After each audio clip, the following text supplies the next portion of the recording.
बेलपत्री में ये जो 3 पत्तियां होती हैं, कभी कभी 5 पत्ती की भी बेलपत्र होती है, कभी कभी 6 पत्ती की भी होती है, 4 पत्ती की भी होती है। उस बेलपत्र का बड़ा महत्व होता है महाराज जी। 4 पत्ती की अगर बेलपत्र मिल जाए तो महाराज जो लकवे वाला शरीर होता है, जिसके शरीर में लकवा लग जाता है, उस लकवे के शरीर वाले के लिए 4 पत्ती की बेलपत्र शंकर भगवान पर समर्पित कर कर अवधूतेश्वर महादेव के नाम से 7 लोटा पानी, 7 कलश पीले चंदन का जल शिव जी को चढ़ाया जाता है। 4 पत्ती की बेलपत्र को वापस उठा कर लाते हैं, उसको धोकर जो लकवे का शरीर वाला मरीज होता है, धीरे धीरे उसको चूर कर उस बेलपत्र को खिलाना प्रारंभ कर देते हैं। धीरे धीरे शरीर उसका काम करने लगता है। जिसको लकवा लगा हो वो प्रयोग कर सकता है। इसी बेलपत्र की जो नीचे की 2 पत्तियां होती हैं, इन 2 पत्ती के लिए पहले भी वर्णन करा, इन पत्र में भी है। किसी माता को इंजेक्शन लगते थे, इंसुलिन लगता था, पर बेलपत्री के सेवन करने से उनको अब इंसुलिन की जरूरत नहीं है शुगर लेवल में। बेलपत्री की जो पत्ती होती है, नीचे की दोनों पत्तियां, इस पर केसर से आप चंदन का तिलक, केसर का तिलक लगा लें और भगवान शंकर का जो शिव जी के 13 बच्चे हैं, शंकर जी के कितने बच्चे हैं? 13। उन 13 बच्चों में शंकर जी की 5 लड़कियों का नाम ले। जया, जम के बोलिए, जया, विषहरा, श्यामली बारी, दौतली और देव, ये शंकर जी की 5 लड़कियां। इन 5 लड़कियों का नाम लेकर एक एक बेलपत्र को शिव जी पर समर्पित करना प्रारंभ कर दें। 5 या 7 बेलपत्र ले लें, उसको समर्पित कर दें, उसको लेकर आए। जब बेलपत्र शुगर वाला व्यक्ति या बीपी वाला व्यक्ति या थायराइड वाला व्यक्ति खाए तो एक एक बेलपत्र सबसे पहले नीचे की पत्ती को तोड़ ले, जो नीचे की 2 पत्तियां, इसको तोड़कर खाना प्रारंभ करे। फिर आखिरी में ऊपर की पत्ती को खाए। 3 दिन लगातार कर कर देखिए, शुगर लेवल में आ जाएगी। अभी तो कथा चल रही है, आज तो दूसरा ही दिन हुआ है, खाकर तो देखो, 4 दिन तो हम भी यही हैं, तो शुगर लेवल में आपको मिलेगी। शंकर भगवान के सामने देव ऋषि नारद ने एक शब्द कह दिया, जिस कामदेव को आप नहीं जीत पाए उस कामदेव को मैंने जीता है। अब शंकर भगवान से कोई पूछे कि तुमने कामदेव को क्यों नहीं जीता, तो शंकर भगवान बोले, भैया ये रिश्तेदारी की बात है, रिश्तेदारी में हारना ही सबसे अच्छा काम होता है। बोलो सही है कि गलत है? अब जब दूल्हा दुल्हन का, बन्ना बन्नी का जब कंकन डोरा छोड़ा जाता है और उनको ऐसे कुछ पटक के पानी में, दूध की थाली में उनसे कहा जाता है इसमें ये सामान पड़ा है ना, उठा। अब बेचारा छोरा जो होता है, लड़का जो होता है, वो तो बेचारा शर्मा शर्मी में रह जाए कि बेचारी अब इसी को उठा लेने दो, दादा तू उठा ले, उठा ले। अब वो तो रह जाए, अब ये नहीं उठाए। तो इसमें ये कैसे कह सकते हो कि छोरा ये जो है बेचारा सीधा साधा पड़ गया? छोरा सीधा साधा नहीं है, वो तो परिवार को लेकर चलना है, कुटुंब को लेकर चलना है, समाज को लेकर चलना है, इसलिए थोड़ा नम्र बनना जरूरी है। इसलिए उसको मालूम है कि अब मेरे को नम्रता रखना है। शंकर भगवान से कोई पूछे कि तुमने कामदेव को क्यों नहीं जीता, भगवान विष्णु तक ने पूछ लिया था भगवान शंकर से, जब तुमने सबको जीत लिया तो कामदेव को क्यों नहीं जीता? तो शंकर भगवान ने कहा, भगवान नारायण आप तो जानते हो मैं सती का पति हूँ, ये रति का पति है। सती और रति एक ही पिता की 2 पुत्रियां हैं, सगी बहन है, ये मेरा साड़ू भाई है। अगर ये मेरे आया था, मैं उठकर नहीं खड़ा होता तो घर जाता, तो हमारी धर्मपत्नी क्या कहती कि तुम मेरे बहन का पति आया और उसका सम्मान नहीं करा। तो रिश्तेदारों के आगे कभी अहंकार की बात नहीं करना, संबंधों की बात नहीं करना। रिश्तेदारों के आगे तो ये से बनकर चलना कि सादर,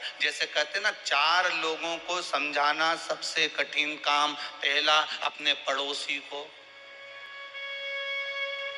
दूसरा अपनी पत्नी को,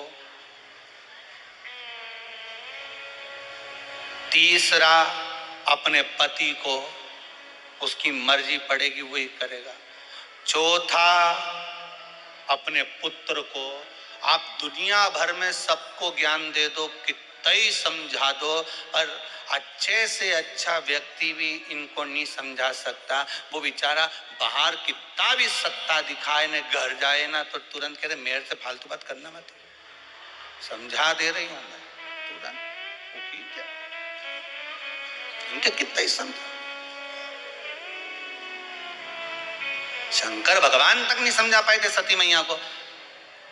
अगस्त ऋषि की यहाँ कथा सुनकर आए, कुंभज बाबा की यहाँ कथा सुनकर आए, और कुंभज ऋषि की यहाँ जब कथा सुनने के लिए गए, कुंभज बाबा के चरणों को भगवान शंकर ने जाकर प्रणाम करा। सती मैया से कहा नमन करो। सती जी पूछती हैं, मैं और अगस्त ऋषि को प्रणाम करूं? मैं आपकी अर्धांगनी, मैं देवादिदेव महादेव की पत्नी हूं, मैं कैसे नमन कर सकती हूँ? शंकर भगवान कर रहे हैं, अगस्त ऋषि है, कुंभज ऋषि है, संत है, ब्राह्मण है, गुरुजन है, इनको प्रणाम करो। सती मैया ने प्रणाम नहीं करा। सती को लगा कि ये कथा वाचने वाला जब हमको प्रणाम कर रहा है तो हम काय को प्रणाम करें। कथा वाचने वाले कुंभज ऋषि ने शंकर और सती को प्रणाम किया था, नमन किया था, क्योंकि अगस्त ऋषि को मालूम है वाचने वाले से बड़ा होता है, जम के बोलो, सुनने वाला। सुनने वाला इसलिए बड़ा होता है क्योंकि सुनने वाला जमीन पर बैठता है। जमीन पर बैठता है तो जो जमीन पर बैठे और जिसके पास जमीन ज्यादा हो उसको लोग जमींदार कहते हैं। तो तुम सब तो हो जमींदार। कथा वाचने वाला चार पाए की चौकी पर बैठता है इसलिए बेचारा चौकीदार। तो जमींदार बड़ा होता है कि चौकीदार बड़ा होता है? जम के बोलो, जमींदार बड़ा होता है, क्योंकि उसकी मर्जी पड़ी तो पड़ी, बैठा तो बैठा, नहीं तो उठ के वो जाए, वो तो जा रहा है। और जमींदार की मर्जी कहीं कहीं का पांव भी लंबा कर ले, और कहीं कहीं का जमींदार तो इतना होशियार रहता है जेब में से निकाल के मल भी ले, उसकी मर्जी। और जैसे बीच में भजन आए तो फटकी भी दे रहे, और जैसे महाराज जी बोले हार हार, वो तो जमींदार है, उसकी मर्जी। और बेचारा चौकीदार तो जो बैठा पाँव माँव जोड़ के, हाथ पैर जोड़ के कि 3 घंटा एक जगह बैठना है, कथा वाचना है, बच। तो जमींदार बड़ा कि चौकीदार? जमींदार बड़ा। राष्ट्र के 2 चौकीदार हैं, एक भारत की बॉर्डर पर बैठे हैं जिनके हाथ में हथगोले बंदूकें हैं, जो भारत की भूमि की रक्षा कर रहे हैं। और भारत के 2 चौकीदार हैं, एक भारत की बॉर्डर पर बैठे हथगोले बंदूक लेकर, और दूसरे हैं भारत के संत महात्मा कथाकार जो हाथ में रामायण गीता और भागवत लेकर, शिव महापुराण लेकर बैठे हैं। वो भूमि की रक्षा कर रहे हैं, ये सभ्यता और संस्कृति की रक्षा कर रहे हैं। ये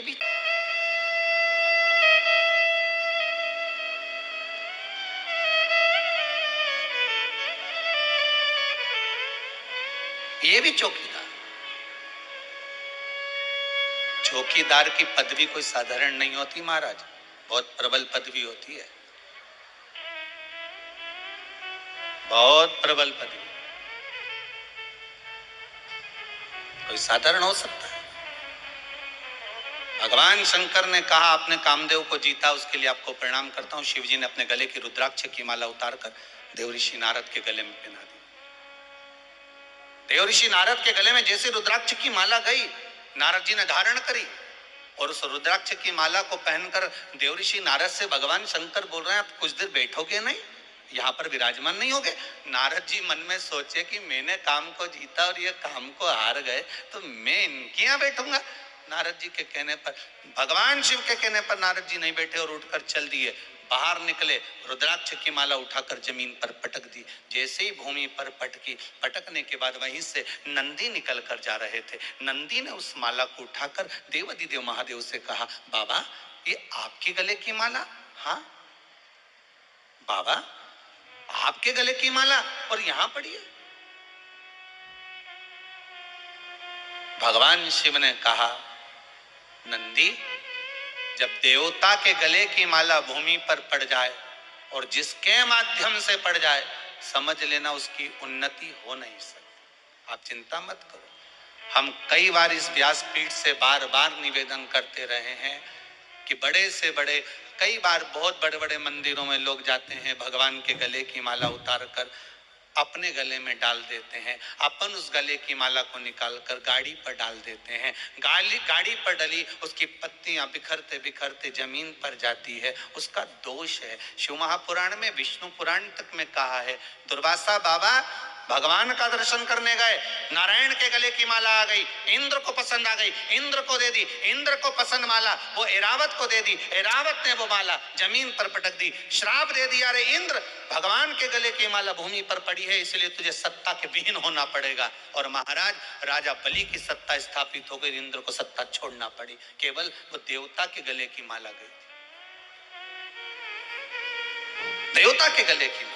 हम बार बार निवेदन करते हैं, भगवान की कोई वस्तु, भगवान पर चढ़ा हुआ निर्माल्य, एक बेलपत्री भी अगर शिव मंदिर जा रहे हो वो प्राप्त हुई है, या तो उसको संभाल कर रख लो, नहीं रख से बने तो उसको विसर्जन कर दो, पर कहीं पांव में ना आए उसका विशेष ध्यान रखिए,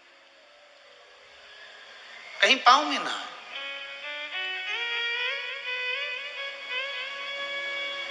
भगवान पर चढ़ा, आज देवर्षि नारद ने जो रुद्राक्ष की माला फेंकी है उसका भोग नारद जी को भोगना पड़ेगा।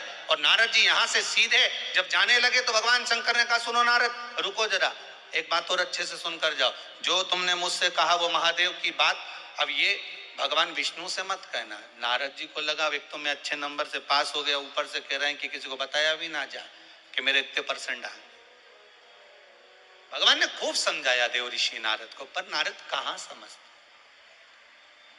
कहां समझे।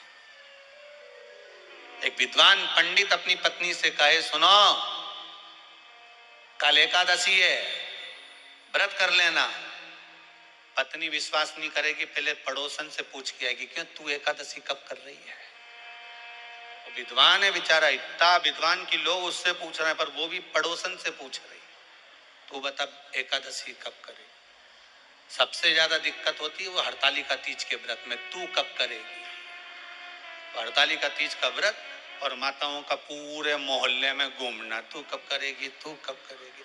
और शंकर जी भी उस दिन इतने व्यस्त रहते हैं, शंकर भगवान से पूछा जाए आज अब कैसे हो, शिव जी बोलते हैं बस मस्त हूं, पूछो ही मत ही बस।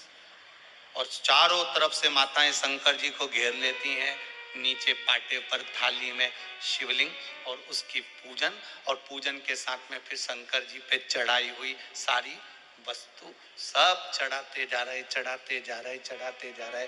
भोलेनाथ जी आराम से बैठे, साथ में पार्वती जी भी बैठी। पार्वती जी बोल रही हैं, भोलेनाथ बहुत कुछ चढ़ा दिया गया है, भजन लग रहा होगा। शंकर जी बोले फालतू बात मत करो, सुबह 4 बजे तक ऐसी बैठी रहो, इसके सिवा अपने को बोलना, अपने को नहीं बोलना बिल्कुल 4 बजे तक। बहुत अच्छा हुआ कि पोथी में सब कुछ लिख दिया कि ये चीज चढ़ाना, नहीं तो इनका मन पड़ता तो कद्दू लेके जाती बड़ा सारा, वो भी चढ़ा के चली जाती। बड़ा गजब का। सबसे ज्यादा आनंद शंकर जी से पूछा जाए कौन से दिन आता है तो शिव जी कहेंगे मुझे हरतालिका तीज बड़ी पसंद है। शिव जी से पूछा वो क्यों, पार्वती जी ने जो तप करा था, साधना करी थी, उपास करा था, व्रत करा था, पार्वती जी ने ऐसा व्रत करा, ऐसा तप करा, ऐसी साधना करी, उस व्रत से मैं बड़ा प्रसन्न हूं। सबसे ज्यादा प्रसन्न मेरे शंकर हरतालिका तीज के दिन होते, सबसे ज्यादा प्रसन्न।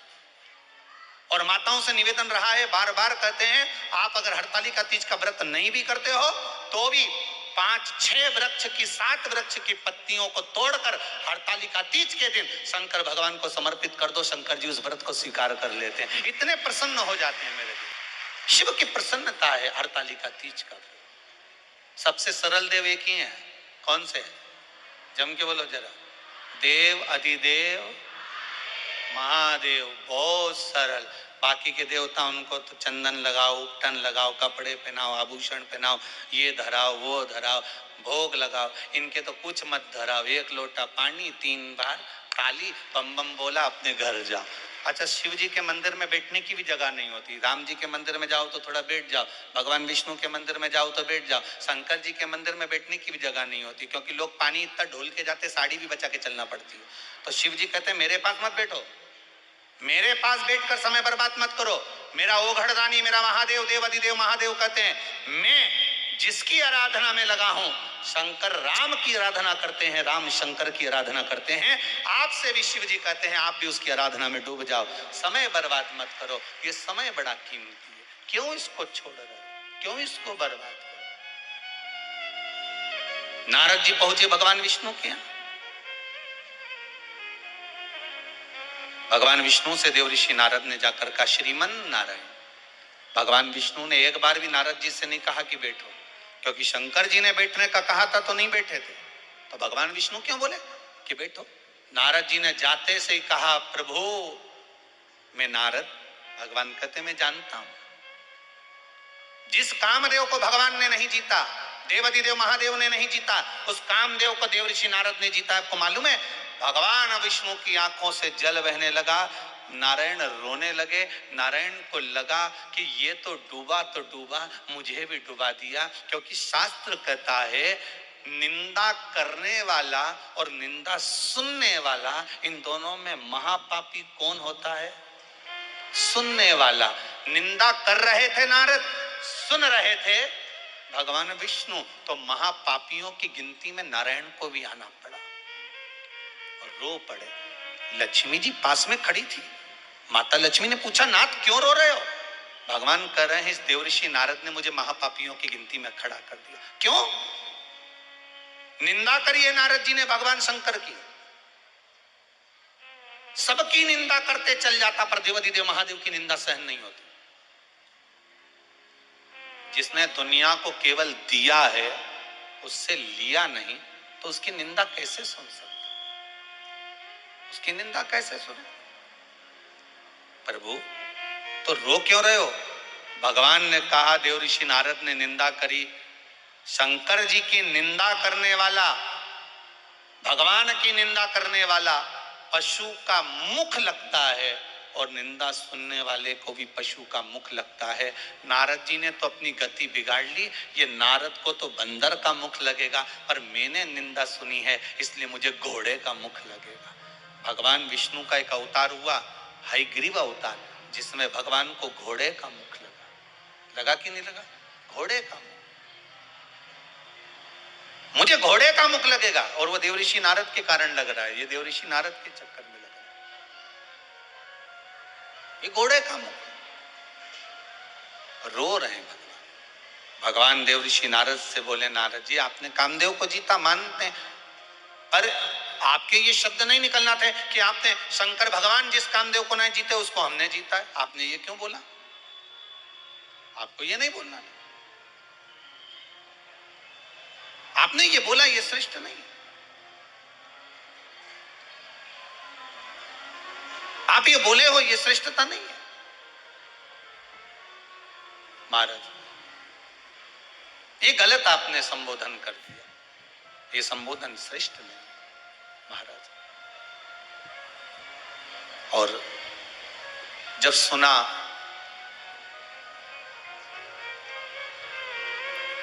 जब श्रवण किया, हमारे बीच में आदरणीय संत महोदय का आगमन हुआ है। एक बार जोरदार ताली बजाकर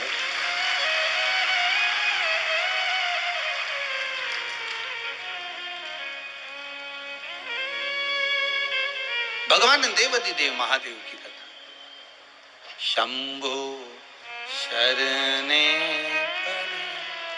मांगू घड़ी दुख दया करी।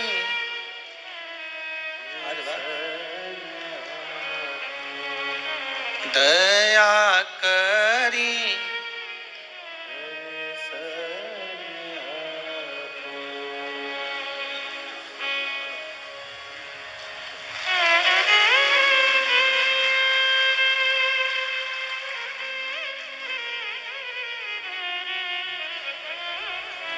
शंभु शरणे पड़ी मांगू घड़ी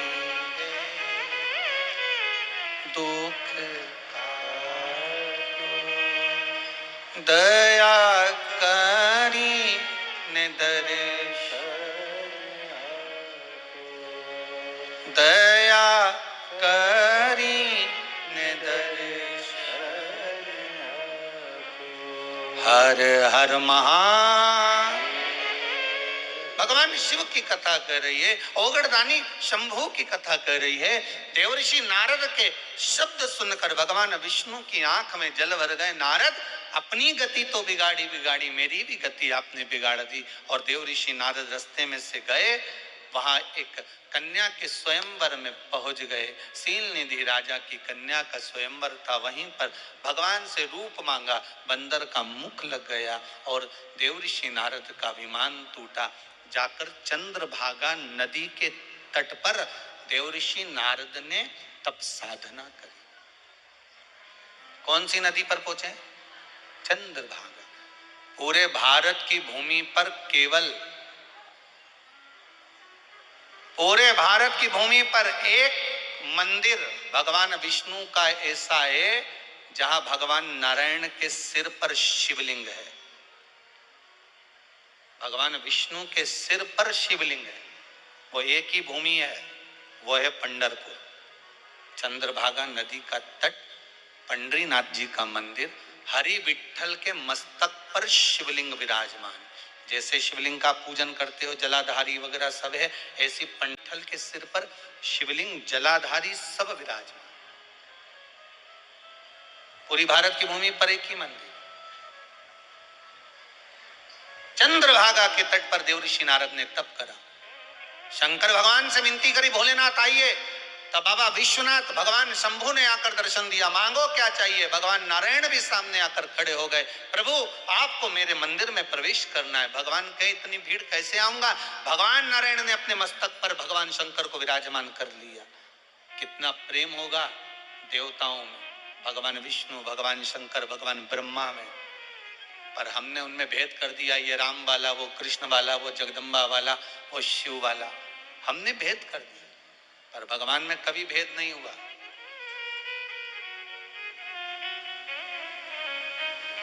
भगवान में कभी भेद नहीं। ब्रह्मा विष्णु सदा जानत। ध्यान दीजिएगा, यहाँ शब्द लिखा है, जिनके मन में भेद होता है वो नहीं जान सकते कि ये तीनों एक है। ब्रह्मा विष्णु सदाशिव जानत प्रणवाक्षर के ओम अक्षर के यह तीनों एका ओम हर भगवान एक। ना भगवान विष्णु अलग है, ना भगवान ब्रह्मा अलग है, ना भगवान शिव अलग है, तीनों एक है। तीनों में कोई विषमता नहीं है। बस हमारी दृष्टि का भेद हो सकता है। हम जैसा चश्मा लगाएंगे वैसा ही तो हमको दिखेगा। हम पहले भी आपको कहें, काला चश्मा लगाओगे सब काला दिखेगा, लाल चश्मा लगाओगे सब लाल दिखेगा, पीला लगाओगे तो पीला दिखेगा। कामी को कामी नजर आता है, अहंकारी को अहंकारी नजर आता है, तृष्णावान को तृष्णावान नजर आता है, साहूकार को साहूकार नजर आता है, बेईमान को बेईमान नजर आता है, ईमानदार को ईमानदार नजर आता है, धर्मात्मा को धर्मात्मा नजर आता है, पुण्यात्मा को पुण्यात्मा नजर आता है, संत को संत, भगवंत को भगवंत नजर आता है, साधु को सब साधु नजर आते हैं। आपकी दृष्टि जैसी होगी सामने की सृष्टि वैसी ही नजर आएगी। संत तुकाराम जी को रात्रि में नींद नहीं आ रही थी, दरवाजे के बाहर जाकर बैठ गए थे।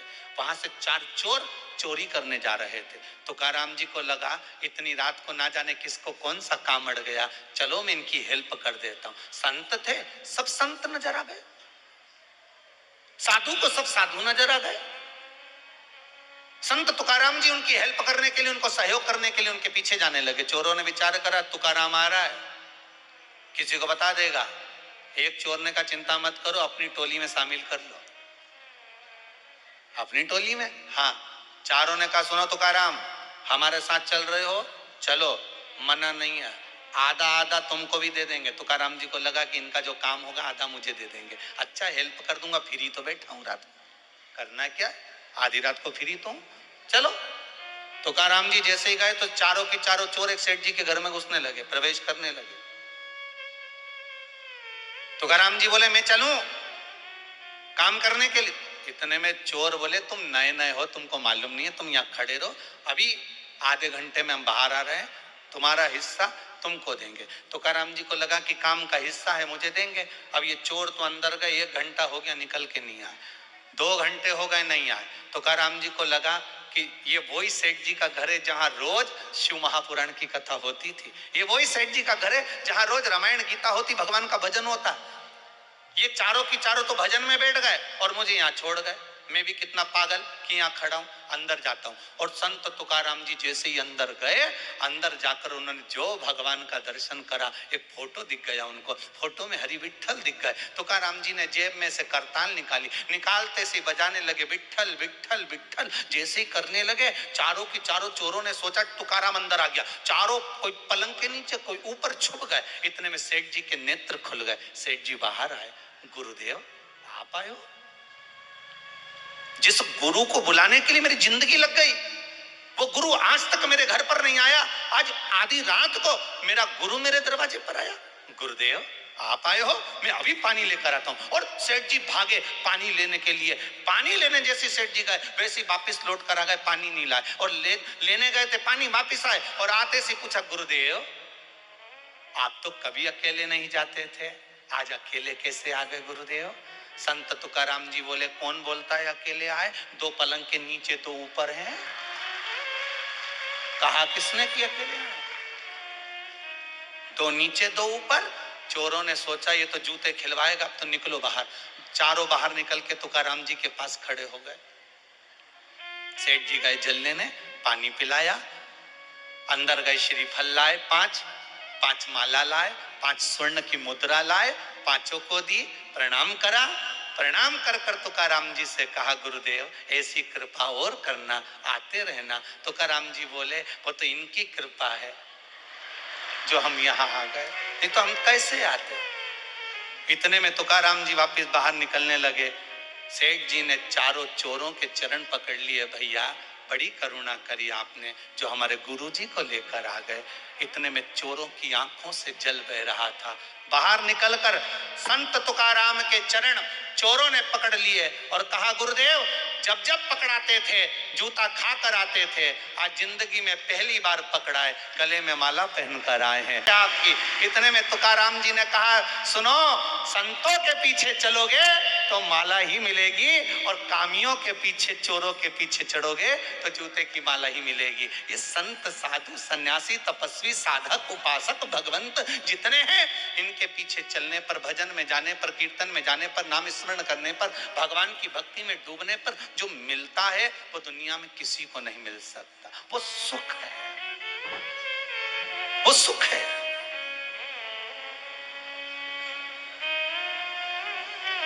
वो सुख कहीं नहीं मिल सकता। मैं कहने में पीछे नहीं हटूंगा। आदरणीय श्री कैलाश जी विजयवर्गीय जी विराजमान हैं, कहीं मेंदोला जी भी बैठे होंगे, श्री रमेश जी मेंदोला। कहने में पीछे नहीं हटूंगा। आपके क्षेत्र के जितनी भी विधानसभाएं होंगी इस इंदौर क्षेत्र के अंतर्गत, कहीं भोजन भंडारे और कथा भागवत इतनी होती कि नहीं होती, वैसे तो बहुत कम सुनने को मिलती है, पर आपका जो क्षेत्र है, जिस क्षेत्र के अंतर्गत कथा चल रही है, इस क्षेत्र के अंतर्गत जिस व्यक्ति से पूछो वो एक ही बात कहता है कि हमारे क्षेत्र के जो विधायक हैं और आदरणीय कैलाश जी हैं या रमेश, अच्छा एक बात और बड़े प्रेम से बोलते हैं, दादा हैं तो वो जो कथा करवाते हैं, जो कथा के बाद में या अन्य समय पर कथा नहीं भी होती, भोजन भंडारे जो होते हैं बड़े सादगी पूर्ण होते हैं। और उस सादगी पूर्ण भंडारे में एक भंडारे ने विश्व रिकॉर्ड तोड़ा है। मैं तो उस भंडारे में नहीं पहुंचा था, पर खबर पूरे भारत में है, वो है पितृ पर्वत पर श्री हनुमान जी के विराजमान होने का। उस भंडारे ने शायद विश्व रिकॉर्ड तोड़ दिया, सारे रिकॉर्ड तोड़ दिए। और एक ऐसा तीर्थ इंदौर नगर को दिया है, जीव रहे ना रहे, हम रहे ना रहे, परंतु वो तीर्थ अजर और अमर हो गया है। ऐसा तीर्थ आदरणीय श्री कैलाश जी विजयवर्गीय जी ने, मेंदोला जी ने और इनके साथ की जो टीम है उसने जो प्रदान करी है, उसके लिए बहुत बहुत साधुवाद है। वो बहुत बहुत अच्छी एक पहल और एक आनंद, बाबा की कृपा सुख देने के लिए। और हो संतों के पीछे चलना। तुकाराम जी की कथा कहती है, यहां भगवान विष्णु का चरित्र कर रहा है। देव ऋषि नारद का अभिमान तोड़ दिया गया। भगवान नारद जी का अहंकार था, अभिमान था, वो टूट गया। बानर का जो मुख लगा था वो छूट गया, भक्ति में लीन। शिव की भक्ति साधारण नहीं है। जितने जितने हमारे यहां पर जैसे कहते हैं ये ब्राह्मण है, ये माहेश्वरी है, ये अग्रवाल है, ये ताम्रकार है, ये स्वर्णकार है, ये चौरसिया है, ये वर्मा है, जैसे हमारे यहां कहते हैं ये सेन है, ये चर्मकार है, ये दर्जी समाज से है। हमारे यहाँ कहते हैं इन सब के जितने भी पुराने पुराने गुरु हुए हैं, उन गुरुओं को उठाकर देखना। जितने भी इनको वंश में रहे हैं वो सब शिव के उपासक रहे, शंकर के उपासक। शिव की आराधना के बिना कुछ मिला ही नहीं है। जितने मिले महाराज, भगवान राम जी के दो पुत्र लव और कुश, भगवान कुश की 34वीं पीढ़ी में, भगवान कुश की 34वीं पीढ़ी में श्री अग्रसेन महाराज का जन्म हुआ था, जिसे अग्रवाल समाज की वंश की उत्पत्ति माना गया। 34वीं पीढ़ी में। और श्री वल्लभ सेन जी जो श्री अग्रसेन जी महाराज के पिता हैं, वल्लभ सेन जी, उनकी जो धर्म पत्नी थी भगवती देवी जी, विदर्भ की थी। विदर्भ से दो माताएं हमारे यहाँ आई थी, एक सूर्यवंश में, एक चंद्रवंश में। सूर्यवंश में वल्लभ सेन जी की जो धर्म पत्नी है वो विदर्भ की है भगवती माता जी, और विदर्भ से ही श्री रुक्मणी माता जी जो भगवान कृष्ण की धर्म पत्नी है। ये दो विदर्भ से आई।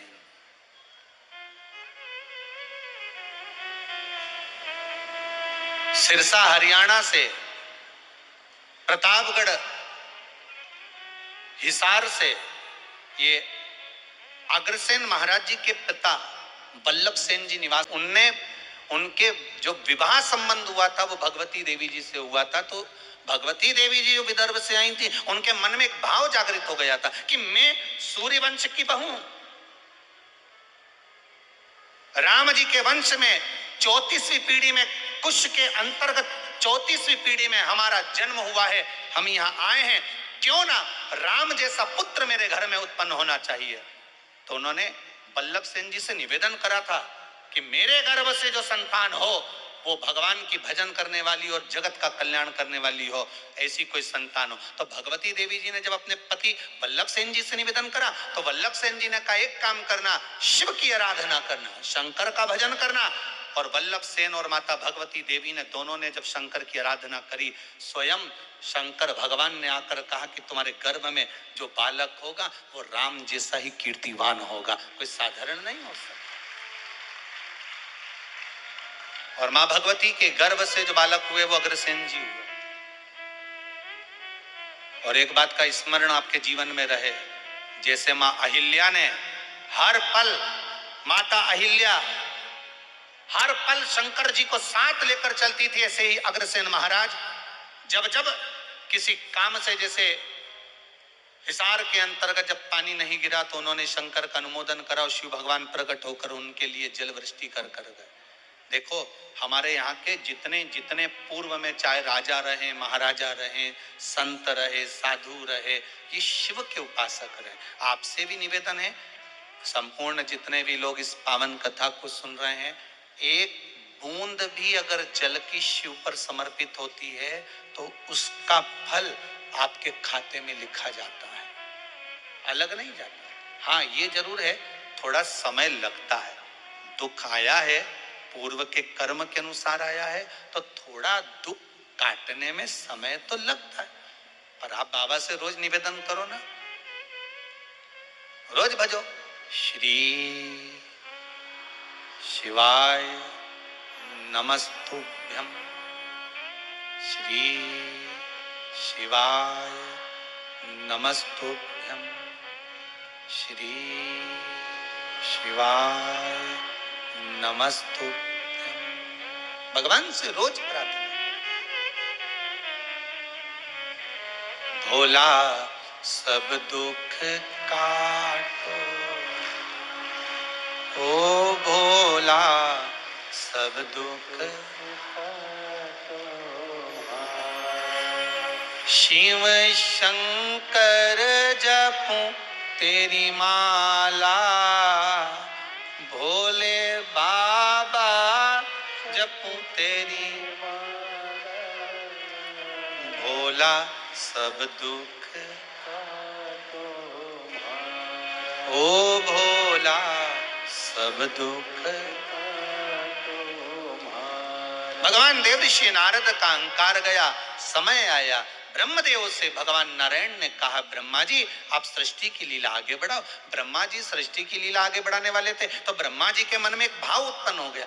ब्रह्मा जी ने कहा, देवाधिदेव महादेव के लिए संशय उत्पन्न हुआ ब्रह्मा जी के मन में, और भगवान विष्णु से कहा कि प्रभु,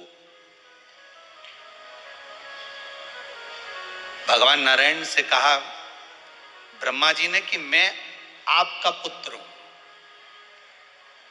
पर हे नारायण आपके पिता का नाम क्या है?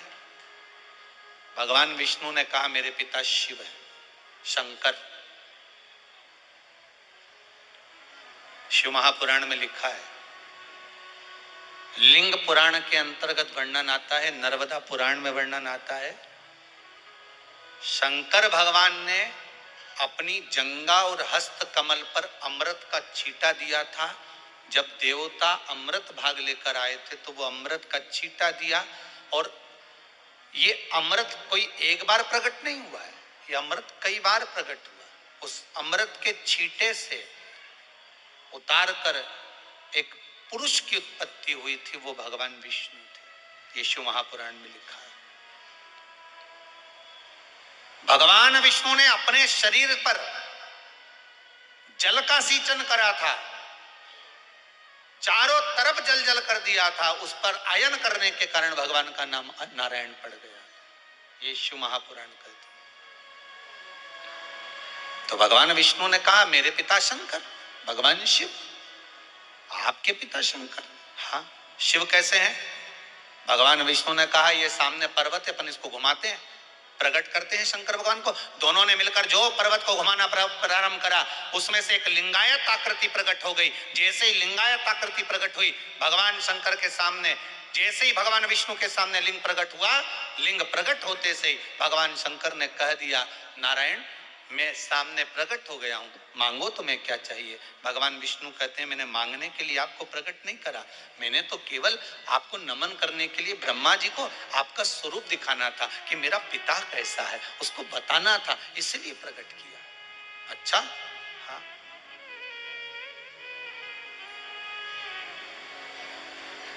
मैंने आपको इसलिए प्रकट किया। ब्रह्मा जी के मन में भाव उत्पन्न नहीं हुआ। भगवान ब्रह्मदेव ने कहा अगर ये शंकर भगवान का जो शिवलिंग है, भगवान का जो स्वरूप है, इनके चरण कहां है, इनका सिर कहां है? जिस शिवलिंग पर आप पानी चढ़ाते हो उसका चरण कहां पर है? ढूंढा कभी आपने? जिस शिवलिंग पर आप जल चढ़ाते हो उसका सिर कहां पर है? ढूंढा कभी आपने? इस शिवलिंग का चरण कहां है, इस शिवलिंग का सिर कहां पर है? पता करो जरा। भगवान ब्रह्मा जी ने कहा नारायण मुझे बताओ इनका सिर कहां है, इनका चरण कहां है? भगवान शंकर का स्वरूप कहां है?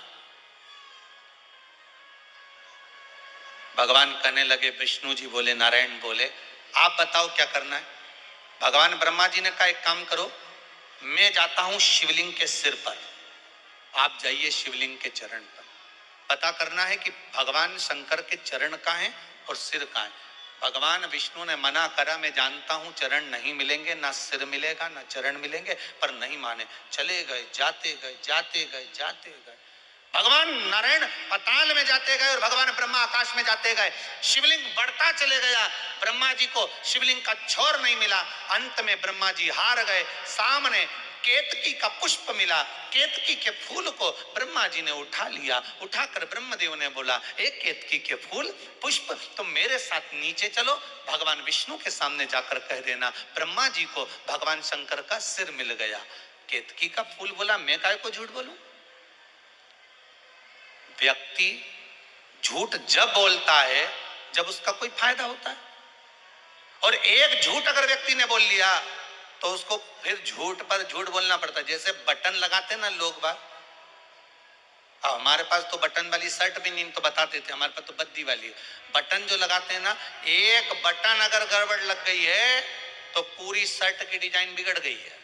एक झूठ अगर गड़बड़ बोल दिया है तो तुम्हारी जिंदगी की भी डिजाइन गड़बड़ हो गई है, ध्यान रख लेना। इसलिए बटन सही लगे, एक बटन गड़बड़ है तो दूसरी भी गड़बड़ लगेगी, दूसरी गड़बड़ है तो तीसरी भी गड़बड़ लगेगी, तीसरी है तो चौथी भी गड़बड़ लगेगी। इसलिए सही बटन लगाओ, झूठ पर मत जाओ। राम नाम जम के तो बोलो, राम नाम सत्य है, सत्य को जीवन में उतारने का प्रयास करिए।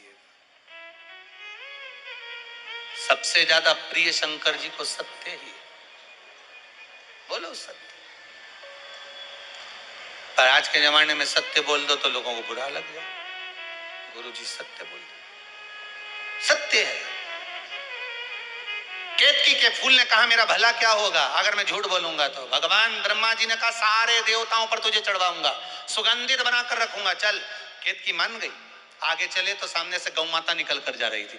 गाय को देखा, ब्रह्मा जी ने कहा गौ माता रुको तो, इधर आओ। गौ माता आई। ब्रह्मा क्या बात है? गौ माता जी ने कहा, ब्रह्मा जी बोले तुम हमारे साथ चलकर नीचे एक बार भगवान विष्णु के सामने कह दो कि ब्रह्मा जी को सिर मिल गया,